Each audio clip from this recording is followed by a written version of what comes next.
오늘은 마지막 한마디. 제가 어느 날 시편 말씀을 보는데 이새의 아들 다윗의 기도가 끝나니라.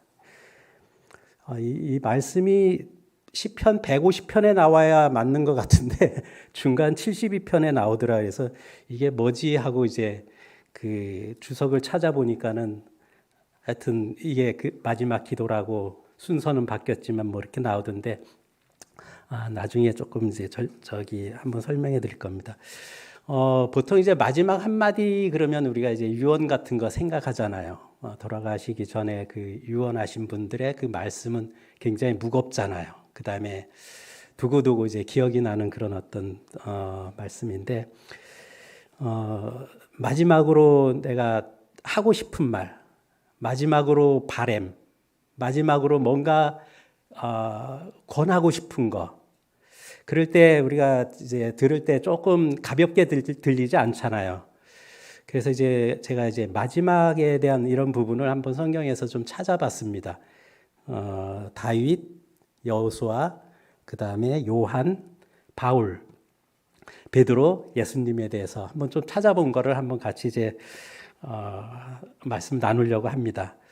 그 다음에 이분들의 어떤 그 마지막으로 바램, 어떤 기도한 거, 그 다음에 이런 거를 보면서 내 삶에 내가 이런 말씀을 내 실제 삶 속에서 얼만큼 내가 적용해 나가나 이런 걸 한번 돌아보면서 또 자신을 이제 또 비교해 보면서 하면은 좀 마음에 이렇게 은혜를 입지 않을까 이런 생각이 들었습니다.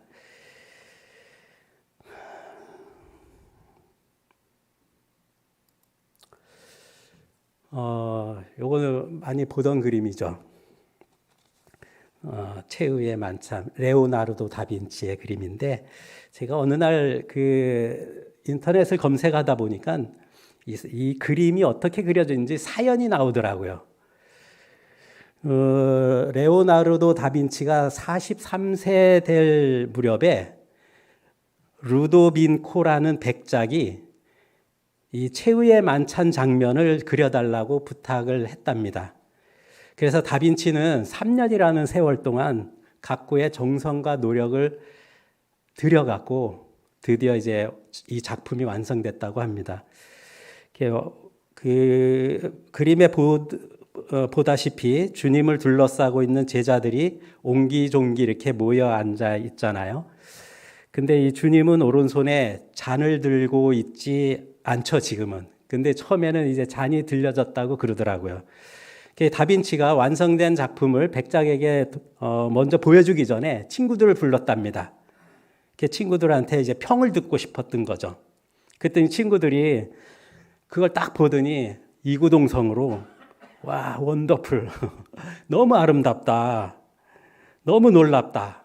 너무 훌륭해. 뭐 이렇게 이제 평했다고 합니다. 그래서 다빈치가 구체적으로 뭐가 그렇게 멋지냐, 어떤 점이 그리 멋지게 보이냐라고 이렇게 물었죠. 그때 친구가 말했습니다. 정말 멋지다. 아주 훌륭해. 특히 저 잔이 너무나 멋지다. 너무나 사실적으로 이 잔을 그렸다. 저 잔에서 한시도 눈을 뗄 수가 없어. 어떻게 저렇게 세밀하게 묘사할 수 있느냐. 너무나 멋지네 하고 이제 극찬했다고 합니다. 그 잔은 주님의 오른손에 잔이 들고 있는 그림이었죠. 이 친구의 어떤 그 칭찬을 들었던 다빈치가 벌떡 일어나서 붓을 들고 그림 앞에 나갔습니다. 친구들이 눈이 둥그레져서 이제 다빈치를 주목했죠. 그런데 다빈치의 다음 행동은 보고 더 놀랐다고 합니다. 다빈치는 그림에서 그 잔을 지워버렸다고 해요. 예수님의 오른손에 들고 있었던 잔을 지워버렸다고 합니다. 놀란 그 눈으로 바라보는 친구들에게 다빈치는 이렇게 말했다고 합니다. 넘겨주세요. 어떠한 것도 너무 많이 넘어갔어요. 어떠한 것도 그리스도의 모습으로부터 우리의 시선을 빼앗아서는 안 된다네 하면서 그러니까 이제 이 친구들은 잔에 시선을 가했는데 이 다빈치는 그 예수님의 모습에다가 시선을 두기를 이제 바랬다는 거죠. 그 다빈치는 가장 중요한 것은 예수님이었기 때문에 그 어떠한 것도 예수님보다 두드러지거나 앞세울 수는 없었습니다. 그 중심에는 예수님만 있었던 것이었습니다. 이 이야기를, 그 글을 읽다가 보니까, 다빈치가 되게 영적인 사람이네. 이 사람 종교가 뭐지? 하고 찾아보니까 카톨릭이었다고 하더라고요. 제가 이제 이걸 보면서 어떤 생각이 드냐면, 우리가 이제 주일마다 그 성찬식 하잖아요. 이 만찬식이라고 해야 되는지 성찬식인지 전 잘 몰라갖고 오늘 찾아봤더니 만찬이라는 단어도 성경에 나오고 주의 만찬이라고 돼 있더라고요. 주의 만찬. 어쨌든 거기 이제 떡과 우리가 이제 포도주를 마실 때 어떤 분들은 그런 생각을 할 수도 있을 거예요. 저도 아주 살짝 지나가면서 그런 생각 들는데 오늘 왜 빵 맛이 이럴까? 떡을 뗀다고 했는데 왜 빵이지? 이런 거 있잖아요. 왜 오늘 포도주가 맛이 좀 너무 시네? 아니면 너무 알코올 성분이 또 너무 많이 들어간 것 같네? 어떤 그런 거 있잖아요. 또 이렇게 앞에 놓여져 있는 어떤 그 포도주가 담겨 있는 어떤 잔을 보면서 와, 저 잔 참 예쁘네. 아니면은 그 포도주 들어가 있는 주전자 보면서, 아니면은 접시를 보면서, 아니면은 이 만찬 규식을 인도하는 인도자에 대해서도 오늘 인도자가 시원치 않네. 어떤 이런 거 있잖아요. 오늘 인도자 엄청 잘한다. 어떤 이런 거. 이게 어떻게 보면은 그 최후의 만찬 이 그림 안에서 하나의 이제 우리의 어떤 시선이 예수님께 가 있는 게 아니라 잔해가 있는 어떤 그런 비유라고 볼 수 있잖아요. 우리가 정말 성찬식을 하는 이유는 정말 이 떡과 포도주의 어떤 의미, 그 담겨져 있는 그 깊은 의미를 생각하고 기억하고 그 주님을 찬양하고 감사하기 위해서 그런 건데, 우리의 시선이 엉뚱한 데가 있으면 아마 그 다빈치 친구와 같은 어떤 그런 모습이 되지 않을까 그런 생각 좀 해봤습니다. 넘겨주세요. 시편에 보니까는 나의 영혼아 잠잠히 하나님만 바라라. 물은 나의 소망이 그로부터 나오는도다. 정말 우리의 시선은 하나님만 바라봐야 되겠더라고요. 왜냐하면은 나의 소망은 진짜 하나님으로부터 나오기 때문에. 우리가 나이가 들수록 사실은 어떻게 보면 소망이 많아지는 것보다 소망이 점점점 약해지잖아, 줄어들고. 근데 어느 날 생각해 봤어요. 내가 왜 나이가 든다고 소망이 점점 줄어들고 약해지는가?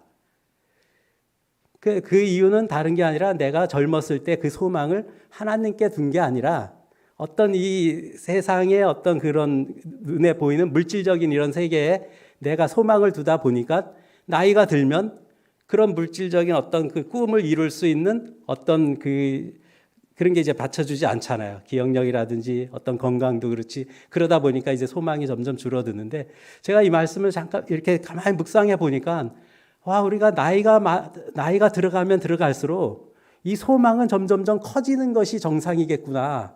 왜냐하면 정말 나를 사랑하고 계시는 하나님, 우주 만물을 만드시고 위대하신 그 하나님을 뵐 날이 하루하루 가까워지니까 소망이 점점점 무르익어 가야 되는데, 어느 날 왜 나는 나이가 들수록 소망이 약해지지? 그 마음은 사실 내 마음의 시선은 하나님께 있는 게 아니라 이 세상 가운데 있기 때문에 그렇더라고요. 어떻게 보면은 이거는 혼인잔치잖아요. 우리가 주님 나라에 갈 때 우리가 결혼을 앞두고 있는 정말 젊은 남녀의 어떤 모습을 생각해 보면 결혼 날이 점점 다가올수록 그 두 사람의 그 관계는 점점 깊어지고 그 다음에 가까워지고 점점 뭔가 마음이 설레지고, 이게 맞는 거잖아요. 우리가 정말 주님의 날이 왔을 때 그분의 앞에 가는 거는 혼인잔치 이제 하게 되잖아요. 그게 어떻게 보면 결혼하러 가는 건데, 그럼 우리 마음이 정말 기쁘고 행복해야 되는데 왜 내가 나이가 들면 점점 내 마음의 어떤 그런 소망들이 식어지는가, 이런 거 한번 우리가 생각해 볼 필요가 있는 것 같아요. 마태복음에 보니까, 넘겨주세요.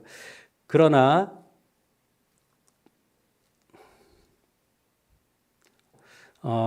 너희는 랍비라 호칭을 듣지 말아라. 이거 이제 세 번역본입니다. 너희의 선생은 한 분뿐이요 너희는 모두 형제 자매들이다. 또 너희는 땅에서 아무도 너희의 아버지라고 부르지 말아라. 너희의 아버지는 하늘에 계신 한 분뿐이시다. 또 너희는 지도자라 호칭을 듣지 말아라. 너희의 지도자는 그리스도 한 분이시다. 정말 우리의 선생님은 한 분뿐이라고 하죠. 그분은 성령님이시잖아요. 그 성령님은 우리를 가르치시고 인도하시고 깨닫게 하시고 생각나게 하시는 분이잖아요. 그 다음에 우리의 영적 아버지는 정말 하나님 뿐이시잖아요. 그 다음에 우리의 지도자는 예수님 뿐이시거든요. 예수님은 하나님 아버지께서 그분의 뜻을 정말 복종하고 그리고 이제 주님 품으로 가셨는데 그 본을 우리가 이제 따르라고 하는 거잖아요. 지도자. 제가 이 말씀을 이렇게 보면서 우리의 그 주목해야 할 대상이, 우리가 이제 그 어떤 신앙생활을 할 때 내가 주목해야 할 대상이 정말 성령님, 성부님, 성자님. 근데 때로는 우리가 어디에 자꾸 기웃거리냐면 내 마음에 우리 교회는 어떤가? 우리 교회가 이러쿵저러쿵. 아니면 우리 목회하는 어떤 형제님은 이러쿵저러쿵. 제가 참 많이 그랬던 것 같아요. 과거에 보면은 어떤 그 인도자, 목회자의 어떤 그 영향이 아무래도 크긴 크겠죠. 근데 내 마음에 어떤 중심의 어떤 그 선생님, 그러면 예수님, 성령님보다 좀 사람이 더 커 보였던 것 같아요. 근데 하나님은 정말 이 말씀에는 우리의 선생님은 오직 한 분, 성령님, 우리의 영적 아버지는 정말 하나님뿐, 성부님이죠. 그 다음에 우리의 지도자는 예수님뿐이라고 말씀하시더라고요. 정말 우리에게서 마음에서 정말 세워져야 할 분, 정말 내가 무엇을 중심으로 살아가야 하는가. 정말 우리들로부터 영광을 받으실 분은 오직 하나님뿐이시더라고요. 정말 바울도 아니고 아볼로도 아니고 베드로도 아니잖아요. 넘겨주세요. 그런즉 심는 이나 물주는 이는 아무것도 아니로되 오직 자라게 하시는 하나님뿐이니라. 그 심는 이는 바울이고 물주는 이는 아볼로인데 그들은 아무것도 아니로되 자라게 하시는 하나님뿐이라. 쉬운 말 성경에 보면 그러므로 씨를 뿌리는 사람이나 물을 주는 사람은 아무것도 아닙니다. 오직 자라나게 하시는 분 곧 하나님이 가장 중요한 분입니다.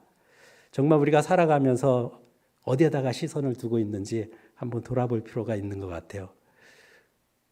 바울도 아볼로도 아무것도 아니래요. 하나의 하나님의 일꾼이고 도구에 지나지 않는다는 거죠. 우리가 말씀을 보면서 바울이 남는 게 아니라 베드로가 남는 게 아니라 우리가 주님이 남잖아요. 또 실제 우리가 살아가면서 어떤 누구의 말씀을 들었을 때 그 형제님 말씀 정말 좋네. 그게 남아야 될 게 아니라 진짜 그를 통해서 어떤 이렇게 들려졌던 주님의 음성이 마음에 남아야 되는 거죠.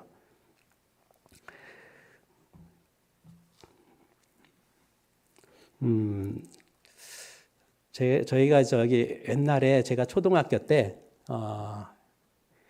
그 양봉을 한 적이 있었거든요.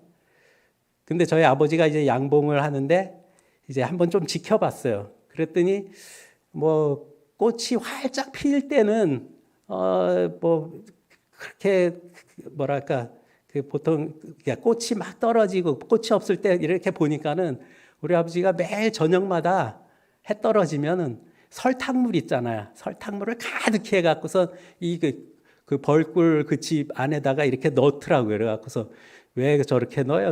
그러니까는 얘가 그걸 먹고 토하면은 그게 꿀이 된다는 거예요. 그래갖고, 아, 그러냐, 그러면서, 아, 양봉, 그 꿀에 대한 어떤 그 가치가 저는 되게 그때부터, 아, 저거는 먹으면서도 이건 설탕물이다, 이런 생각했는데, 아, 근데 사실은 이 설탕물하고 그 설탕물을 먹고, 벌이 먹고, 그 속에서 몇 바퀴 돌린 다음에 이제 그 뭡니까?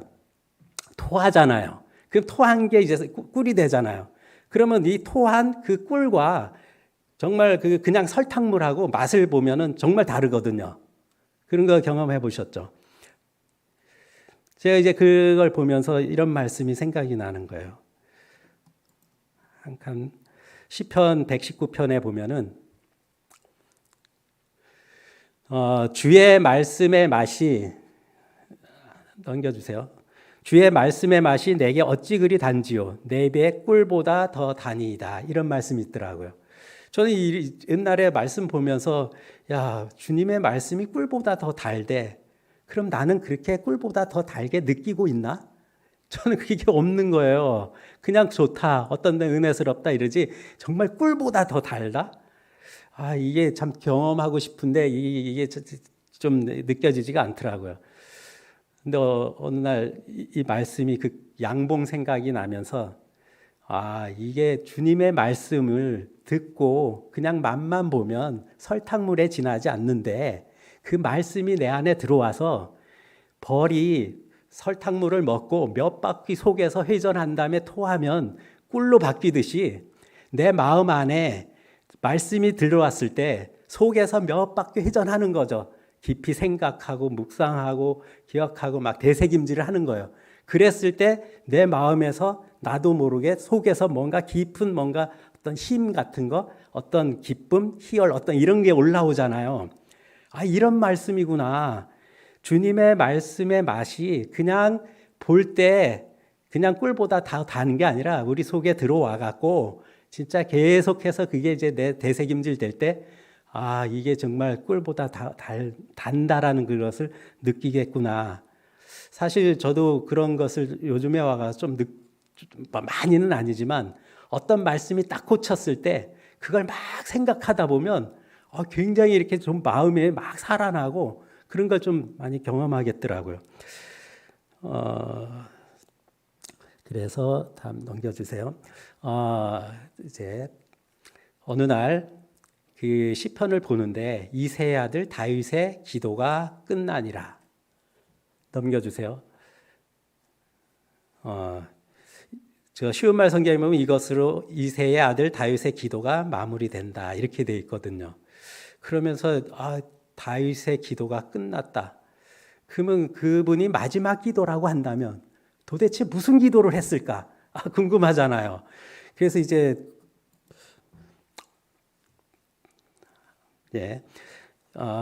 그 주석에 보니까 이렇게 돼 있더라고요. 다윗은 이 기도로 인생의 마지막을 맺고 있습니다. 이것은 비록 시편의 맨 마지막에 놓이지는 않았어도 그의 생전의 마지막으로 지은 시편입니다. 그는 그의 임종시에 침상에 누워 이것을 지었고 이것과 함께 마지막 숨을 거두었습니다.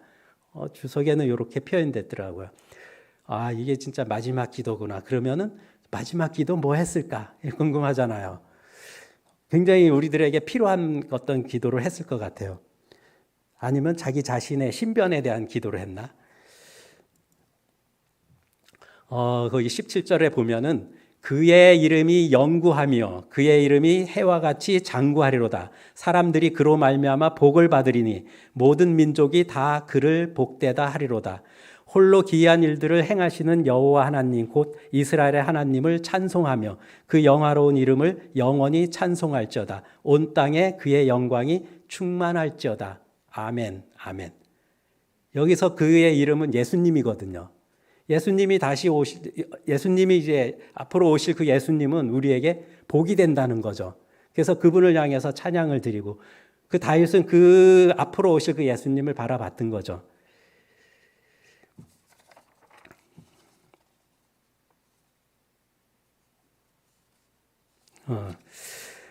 영원하신 왕이신 그리스도로 행복하게 되니 영광이 충만하신 주님을 영원히 찬양하게 된다는 거죠.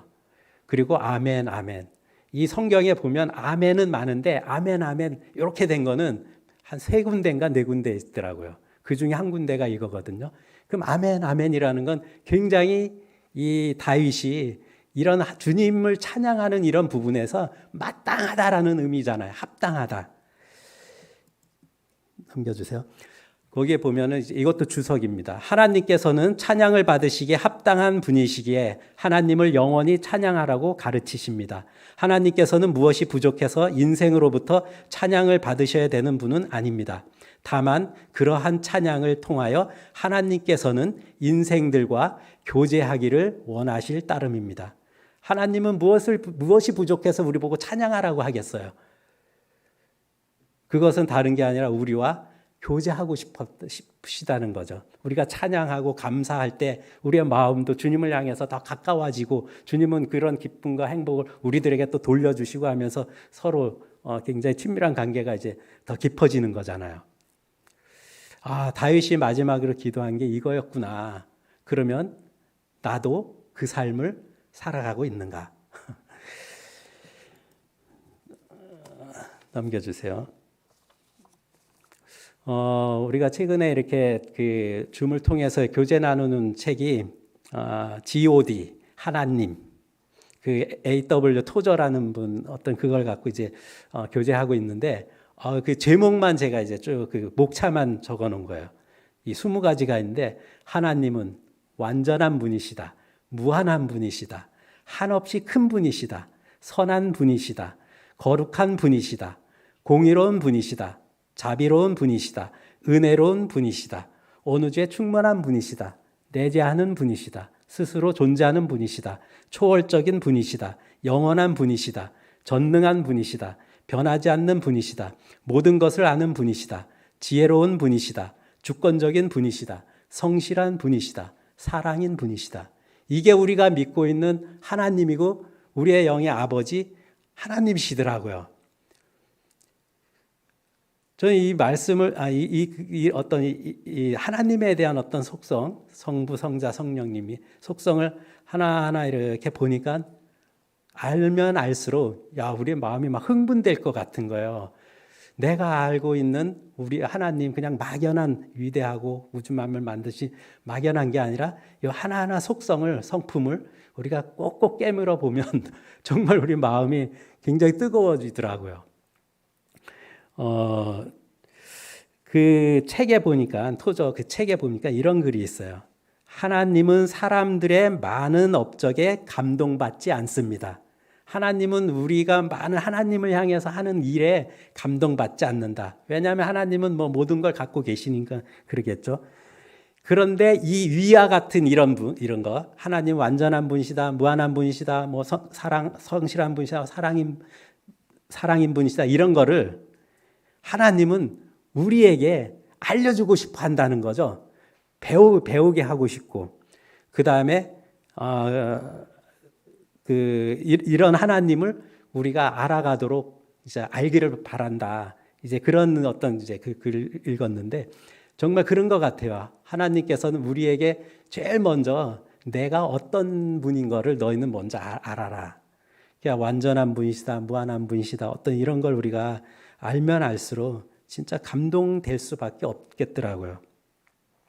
이런 어떤 문구는, 용어는 진짜 하나님께만 어울리는 용어잖아요. 그렇죠? 누가 감히 완전하다, 나는 완전하다라고 말할 수 있겠어요? 하나님만 소유할 수 있는 그런 어떤 이런 성품들이잖아요. 우리가 믿고 있는 하나님은 이런 분이잖아요. 우리 아버지는 이런 분.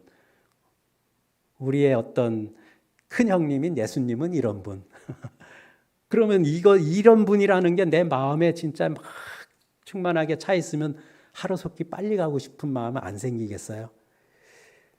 우리가 진짜 그 하나님의 나라에 정말 하나님을 만나러 가는 것에 정말 어떤 그 소망이 이렇게 얇다는 것은 이런 하나님에 대해서 우리가 잘 모르기 때문에 그러는 거잖아요, 사실. 하여튼 꼭꼭 씹다가 보면은 되게 이제 가슴이 이렇게 벅차오르는 것 같아요. 자, 넘기겠습니다. 그 다음에 이제 여호수아에 대해서 한번 보겠습니다. 여호수아 23장에 보니까 여호수아가 온 이스라엘 곧 그들의 장로들과 수령들과 재판장들과 관리들을 불러다가 그들에게 이르되 나는 나이가 많아 늙었도다. 그리고 14절에 보면 보라 나는 오늘 온 세상이 가는 길로 가려니와 이젠 거의 자기의 인생의 마무리 시점이 온 거죠. 그럼 그때 무슨 얘기를 했을까요? 그것을 조금 이제 한번 봤어요. 8절에 보면 오직 너희 하나님 여호와께 가까이 하기를 오늘까지 행한 것 같이 하라. 이 얘기를 하는 거예요. 오직 너희의 하나님 여호와께 가까이 하기를 오늘까지 너희가 지금까지 해왔듯이 앞으로도 내가 죽거든 뭐 이렇게 계속 주님과 가까이 하라는 거잖아요. 현대 성경에 보면 오늘날까지 그대들이 잘해왔던 것처럼 오직 우리 하나님 여호와만을 꼭 부여잡고 살아야 하오. 그분께만 꼭 매달려 있어야 하오. 개역 한글에 보면 오직 너의 하나님 여호와를 친근히 하기를 오늘날까지 행한 것 같이 하라 그러더라. 가까이 하라, 친근하라. 친근은 아주 가깝고 뭡니까?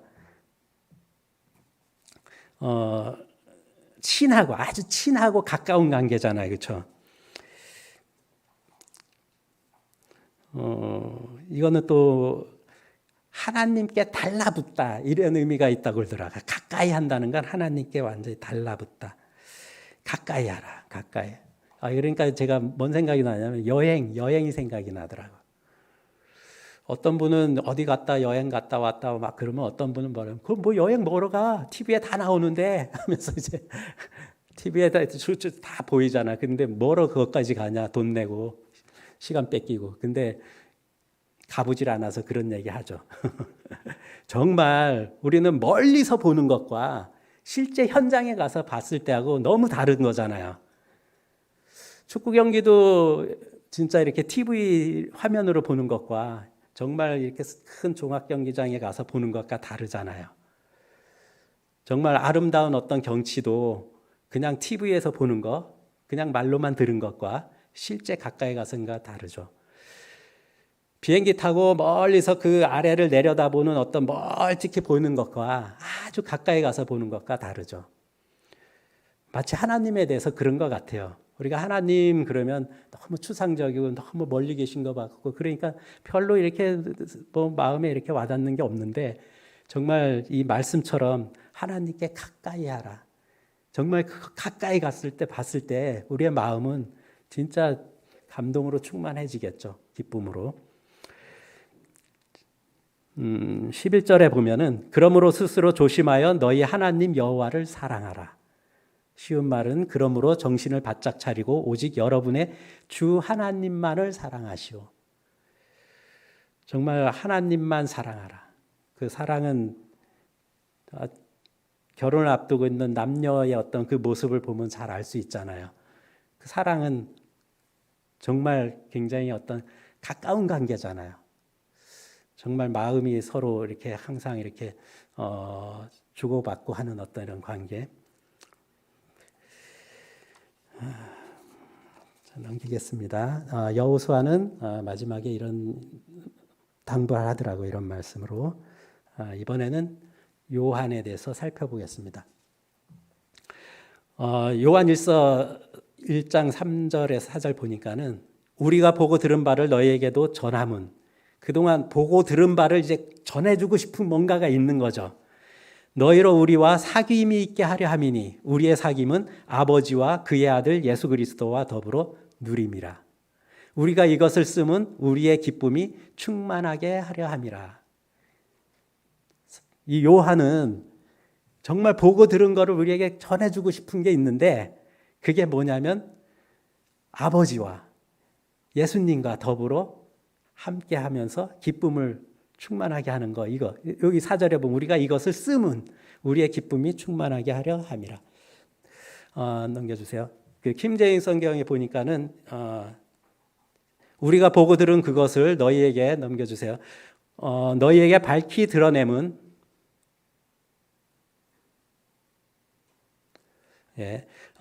너희 또한 우리와 교제하게 하려미니 참으로 우리의 교제는 아버지와 함께 하는 것이며 그분의 아들 예수 그리스도와 함께 하는 것이냐. 우리의 교제는 정말 아버지와 예수님과 함께 하는 거라는 거예요.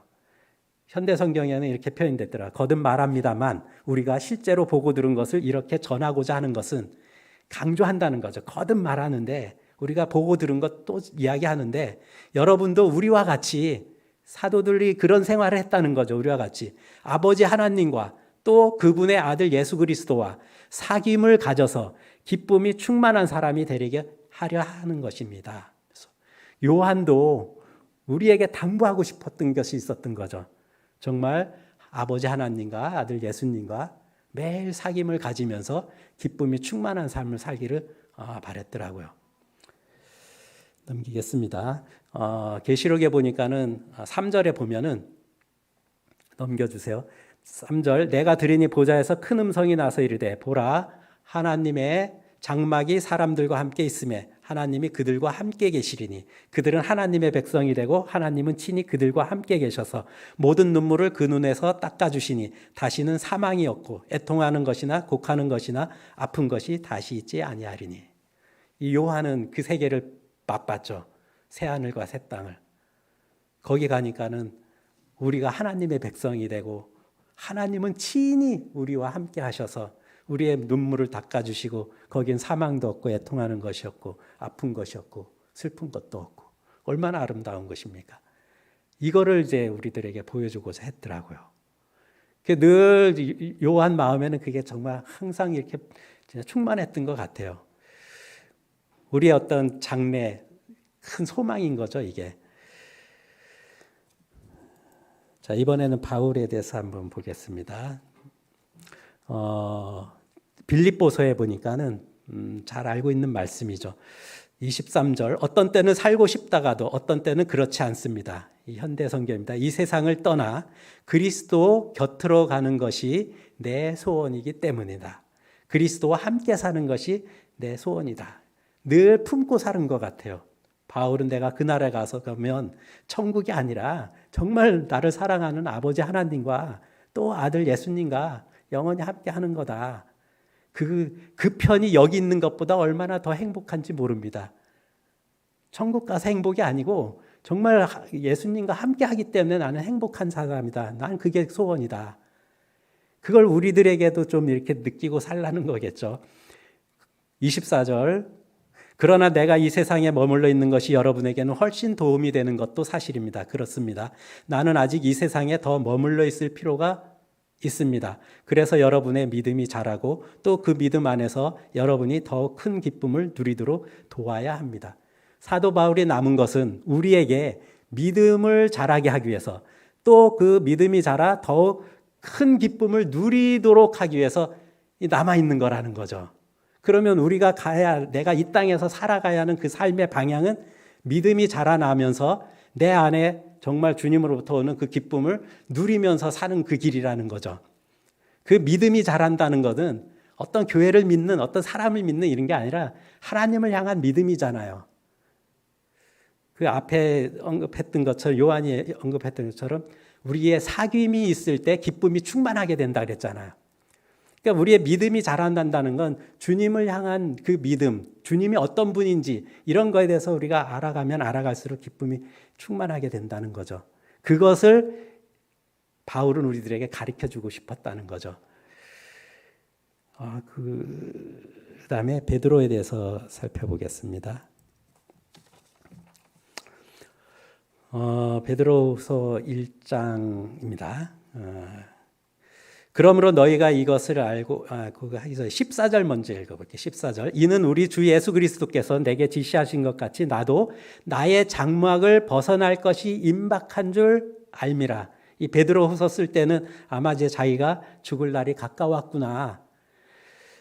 쉬운 말로 보니까 왜냐하면 우리 주 예수 그리스도께서 내게 보여주신 대로 내가 이 육신의 천막을 벗고 세상을 떠나갈 때가 얼마 남지 않았음을 알고 있기 때문입니다. 내가 뭔가 이제 마지막 이게 다가온 거죠. 그럴 때 이제 우리 이 베드로 후서를 편지를 쓰면서 이제 뭔가 우리들에게 보여주는 거죠.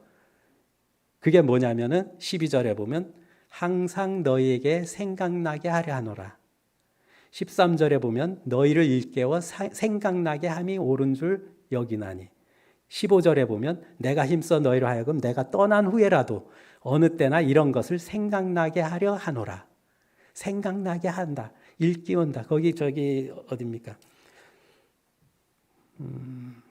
13절에 보면 내가 이 장막에 있을 동안에, 내가 지금 살아있을 동안에도 일깨워 생각나게 하고, 15절에 보면은 내가 떠난 후에라도 내가 한 얘기를 꼭 생각나게 하려 한다. 엄청 중요한 얘기잖아요. 쉬운 말로는 그래서 맨 밑에 줄입니다. 내가 이 세상을 떠난 후에라도 여러분이 언제든지 이것들을 잘 기억할 수 있도록 나는 힘써 여러분을 일깨워 주려는 것입니다. 뭔가가 있다는 거잖아요. 마지막에 엄청 중요한 얘기겠죠. 다음입니다. 베드로후서 1장에 보니까는 이렇게 돼 있더라고요. 1절에 보면 하나님의 은혜와 평안을 더욱더 받기를 원합니까? 예수 그리스도를 더 깊이 배우십시오. 예수를 깊이 알면 알수록, 그 다음에 이제 1장 8절에 보면은 또한 우리 주 예수 그리스도를 아는 지식이 이같이 하면, 그러니까 이제 베드로가 우리에게 뭔가 보여주려고 생각나게 하는 게 뭐냐면 예수 그리스도를 더 깊이 배워라. 예수님을 깊이 알면 알수록 뭔가 깊이 배우면 뭔가가 있다는 거잖아요. 그게 뭐냐면은 1번 보면은 하나님의 은혜와 평안을 더욱 받기를 원합니까? 우리는 살아가면서 은혜와 평안을 받고 싶어 하잖아요. 그럼 어떻게 해야 되느냐? 예수 그리스도를 더 깊이 배우라는 거죠. 하나님이 아까 우리 20가지 쭉 얘기한 거 있잖아. 그런 하나님. 그런 걸 우리가 배울 때 우리 마음에서는 은혜와 평안을 누린다는 거죠. 그 다음에 2번에 보면은 그 주님을 알면 알수록 당신이 지니신 위대한 능력으로 하나님 앞에서 올바른 생활을 하기에, 다른 성경에 보니까 우리가 하나님을 섬기며 살아가는데 필요한 모든 것을 나눠주십니다. 우리가 예수님을 깊이 알게 될 때 우리가 올바른 생활을 한다는 거죠. 나는 왜 올바른 생활이 안 되지? 왜 하나님을 올바르게 섬기지 못하지? 그 이유는 다른 게 아니라 예수님을 깊이 모르기 때문이라는 거죠. 그 다음에 3번, 그리스도께서는 당신의 영광과 선한 품성도 우리에게 나눠주십니다. 우리가 예수님을 깊이 알아갈 때 주님의 영광과 선한 품성을 우리에게 나눠주신다는 거예요. 주님을 닮아가라고 했잖아요. 그게 뭐냐면은 주님을 깊이 알게 될 때 우리가 그렇게 된다는 거죠. 그 다음에 그리스도를 아는 지식이 4번입니다. 여러분의 삶을 더욱 풍성하게 해줄 것입니다. 주 예수 그리스도를 아는 지식이 우리의 삶이 더 풍성한 삶이 된다는 거잖아요. 이같이 하면 영원한 나라에 들어감을 넉넉히 너에게 주시리라. 쉬운 성경에 보니까 영원한 나라에서 최고의 환영을 받게 됩니다. 그렇게 돼 있더라고요. 우리가 예수님이 어떤 분인지 하나님이 어떤 분인지 우리가 깊이 알게 될 때 우리는 영원한 나라에서 환영을 받게 된다는 거예요. 그래서 우리가 진짜 예수님을 왜 깊이 배워야 되고 알아야 되느냐, 이런 5가지 쭉 나와 있더라고요.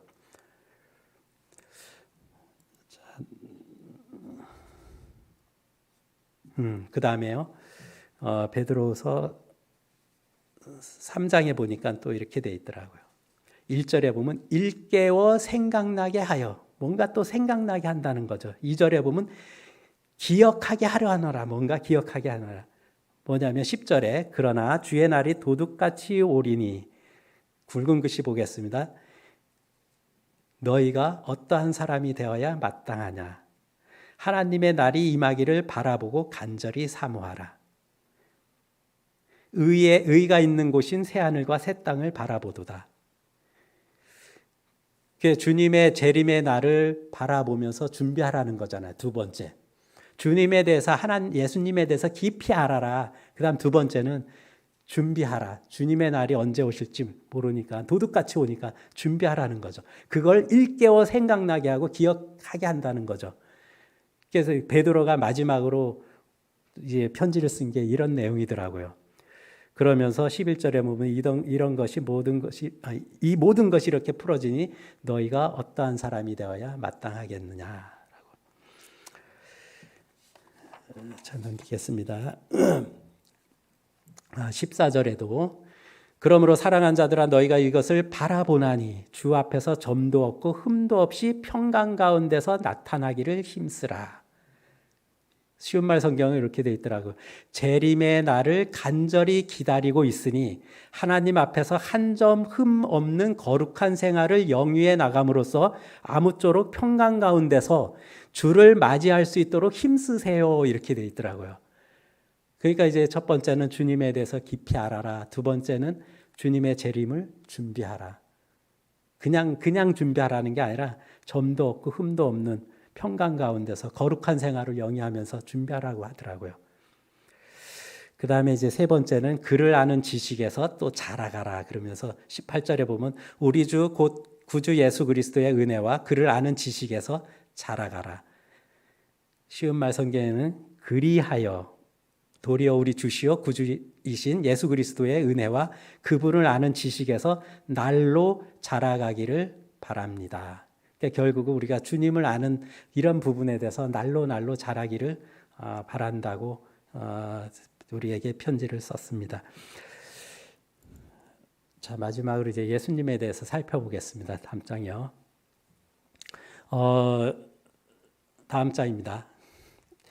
저는 5년 전에 제가 이제 수술을 한 적이 있었거든요. 처음으로 수술 때 이제 누워갖고 수술실에 들어갔죠. 가니까는 드라마에서만 볼 수 있는 그 조명 있잖아요. 둥근 조명이 저를 비추고 있더라고요. 그러다가 근데 저는 심란한데 간호사들은 막 거기서 농담하고 있더라고. 난 어떻게 될지 모르는데. 그래서 그러다가 이제 하여튼 잠들었어요. 그래서 누가 막 깨우더라고요. 그래서 저는 여기 집인 줄 알았어요. 뭐 수술 잘 됐다고 하면서 불편한 데 없느냐고 묻더라고요. 우리가 어떻게 보면은 이 수술실 마취를 했을 때 전혀 이제 무의식 속에 있잖아요. 제 몸에다가 누가 칼을 갖다 대도 전 모르겠더라고요. 우리가 이제 잠을 잘 때도 저도 요즘에 이제 잠을 뭐 한 11시 좀 넘어서 자면은 완전히 골아떨어지거든요. 깰 때까지 거의 아무 생각 없어요. 그냥 일어나요. 근데 이 잠자는 것과 수술실에 가는 거하고는 다르잖아요. 죽음도 마찬가지죠. 다른 이유 중에 가장 큰 이유는 우리가 잠을 자는 건 내가 선택하는 거죠. 어떻게 보면. 잠자야 되겠다. 피곤하다. 그러면 다음 날은 깰 거다. 이런 생각이 있으니까 잠들잖아요. 근데 수술실에 가서 내 마취하는 거는 내가 원하는 거 아니잖아요. 또 죽음도 마찬가지죠. 제가 이렇게 어떤 제 원치 않은 어떤 그 일로 인해 갖고 수술실에 딱 들어갈 때 제가 생각한 게 뭐냐면은 예수님은 십자가에 못 박히시기 전에 무슨 생각을 하셨을까? 제가 이제 수술실에 막 가기 전에 저가 이제 마지막일 수도 있거든요. 그 악성 종양이라 그래 갖고 이제 그 수술을 하게 됐는데 정확한 거는 열어봐야 한다고 그러더라고요. 그 조직 검사하고. 그래서 이제 하여튼 뭐 수술하게 됐는데, 그때 저도 이제 어떻게 보면 깨어나지 못한다든지, 정말 그게 말기라든지, 그러면 저도 이제 죽음을 생각해 안 할 수가 없잖아요. 그때 예수님은 십자가의 다음 날이면 돌아가실 텐데 무슨 생각하셨을까? 그거 보고 싶더라고요. 그래서 그때 이제 요한복음 14장, 15장, 16장, 17장 한번 다시 봤어요. 그 말씀이거든요. 16장에 보면 지금 내가 나를 보내신 이에게로 가는데 이제 제자들에게 이야기하죠. 내가 가는데 하면서 제자들에게 필요한 얘기를 하죠. 너희 중에 나더러 어디로 가는지 묻는 자가 없고 도리어 내가 이 말을 함으로 너희 마음에 근심이 가득하였도다. 예수님은 이제 내가 33년 전에 내가 아버지 품을 떠나서 여기 와서 있다가 이제 아버지 품으로 간다. 그 이야기를 하니까 제자들이 마음에 근심이 가득했어요. 참 생각해 보세요. 어떤 사람이 33년 동안 가출을 했어요. 부모를 떠났어요. 그래서 막 살다가 어느 날 정신 차리고 하여튼 나 이제 친구들한테 나 이제 우리 부모님 뵈러 부모님 집으로 나 돌아간다 그러면 친구들이 좋아할까요? 기뻐할까요? 잘 생각했다 하면서 그럴 거예요. 지금 예수님은 33년 동안 하나님 품을 진짜 영원한 어떤 그 주님의 나라를 떠나서 이 땅에서 33년 살다가 모든 것을 다 마치고 이제 돌아갈 때가 됐잖아요. 나를 보내신 하나님 아버지께로 간다 하면 제자들이 와 감사합니다 하면 해야 되는데 근심이 가득한 거예요. 아마 예수님은 한편 좋아하면 그러니까 기뻐하지 않을까 어떤 그런 기대감이 있었는지 잘 모르겠어요. 근데 제자들은 한결같이 근심이 가득했어요. 왜 그랬을까요? 제자들은 예수님의 마음하고 멀었죠. 제자들은 여전히 자기중심적으로 사는 거죠. 예수님과 같이 함께하면 뭐 하나 건질 것처럼 생각했던 거죠. 그 복음서에 보면 잘 나오잖아요. 예수님 쫓아다니면 먹고 사는 건 지장 없겠다. 그리고 뭐 한 자리 좀 하겠다. 이런 거 있잖아요. 아마 그런 것에 기대 많이 했을 것 같아요. 근데 그렇게 생각했던 예수님이 떠나버린다니까 이제 갈 곳이 없는 거죠. 참 그럴 때 예수님이 그런 말씀하셨어요. 내가 너희에게 실상을 말하노니 내가 떠나가는 것이 너희에게 유익이라. 내가 떠나지 아니하면 보혜사가 너희에게로 오시지 아니할 것이요 가면 내가 그를 너희에게로 보내리니. 내가 떠나가야지만 떠나가는 게 너희의 손해가 아니고 내가 떠나가야만 유익이다.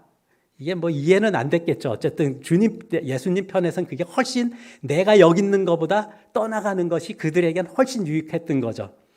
그 보혜사 성령님께서 너희에게로 오시면 너희에게로 보내리니 그러나 진리의 성령이 오시면 그가 너희를 모든 진리 가운데로 인도하시리니 그가 스스로 말하지 않고 오직 들은 것을 말하며 장래일을 너희에게 알리시리라.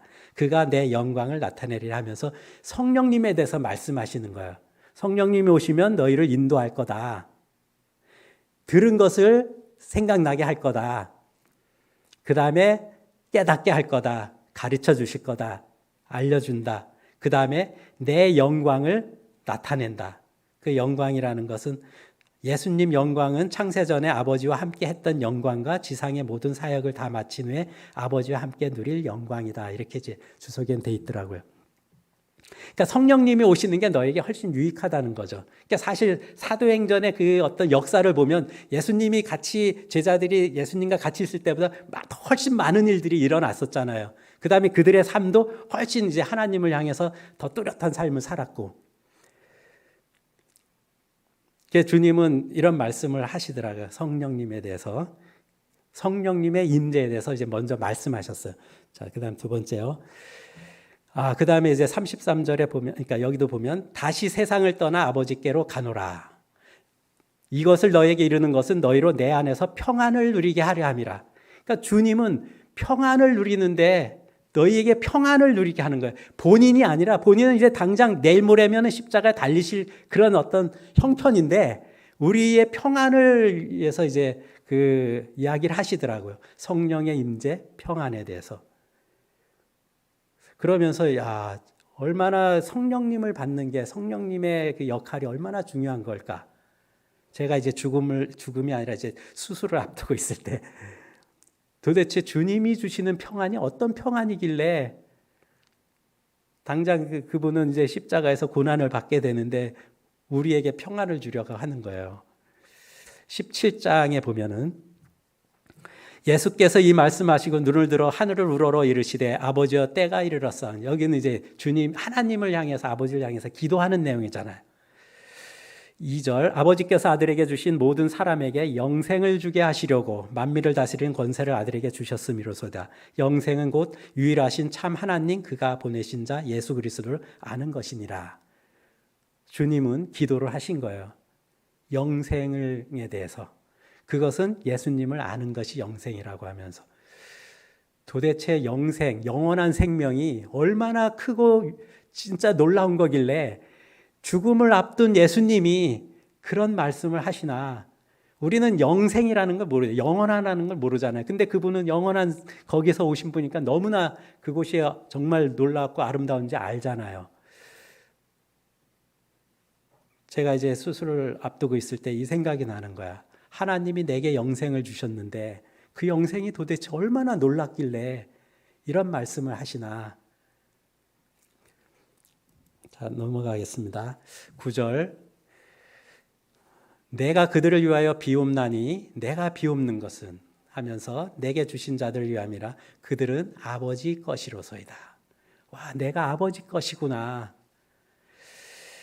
11절. 나는 아버지께로 가옵나니 우리와 같이 그들도 하나가 되게 하옵소서 하면서 예수님께서 기도한 내용 중에 하나가 이제 내가 이제 아버지께로 가니까 이 제자들이 남아있는 사람들이 하나가 되게 해달라고.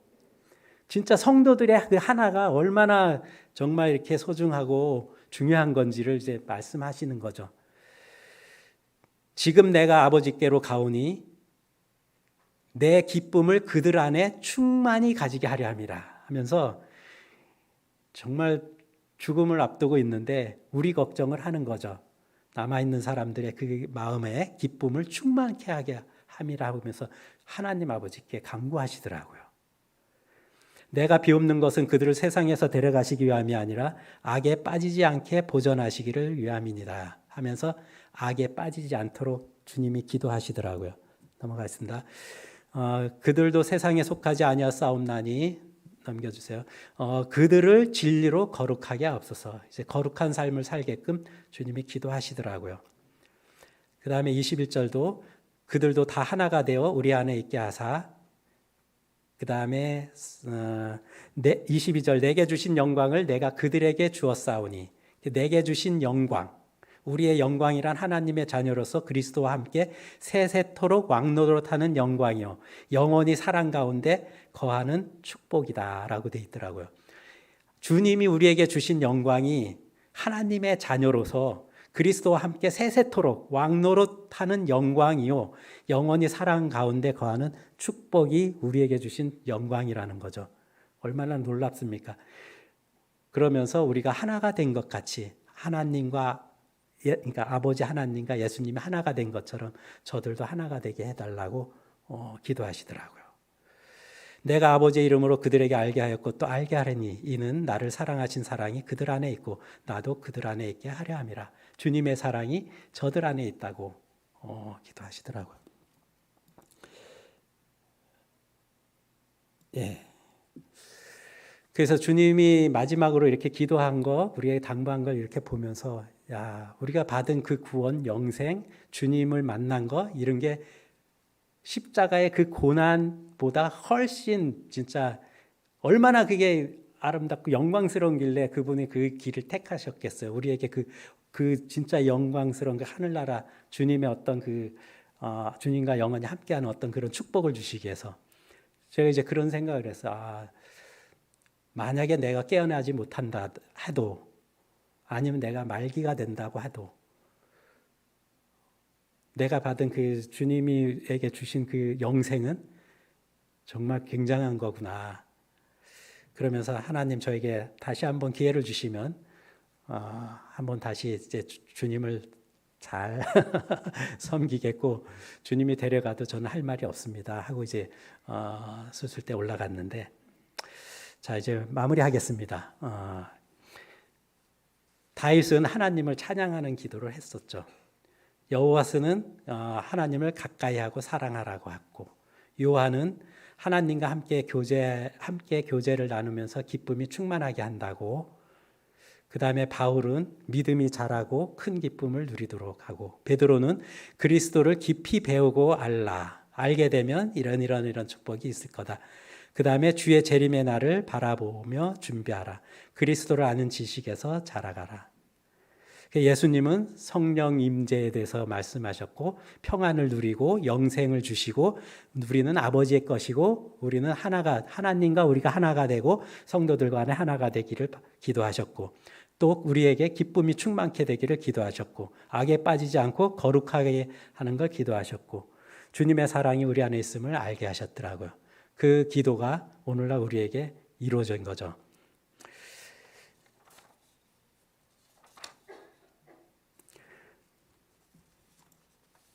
넘겨주세요.